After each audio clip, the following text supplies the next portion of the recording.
Hi friends, இது உங்கள் இந்திராஜ் சமையல். இன்றைக்கி நம்ம சேனலில் தக்காளி இல்லாமல் உருளைக்கிழங்கு கிரேவி செய்கிறது எப்படின்னு பார்க்கலாம் வாங்க. இது சப்பாத்தி அப்புறம் ரைஸ் ரெண்டுக்குமே ரொம்ப டேஸ்ட்டாக இருக்கும்.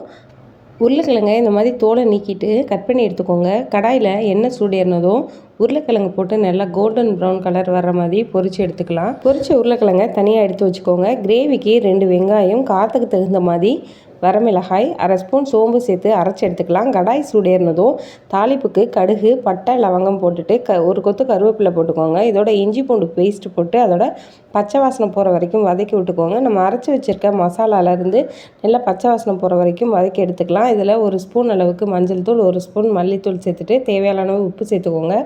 நல்லா மசாலாலேருந்து எண்ணெய் பிரிஞ்சு வந்ததும் அரை மூடி தேங்காயை அரைச்சி ஊற்றிக்கலாம். பொரிச்சு வச்சுருக்க கிழங்கையும் அதோட சேர்த்து நல்லா குழம்பு கொதிக்க விட்டுக்கோங்க. குழம்புல இருந்து நல்லா தண்ணி சுண்டுனதும் நம்மளோட கிரேவி ரெடி ஆயிடுச்சு. நீங்களும் இதே மாதிரி ட்ரை பண்ணி பாருங்கள்.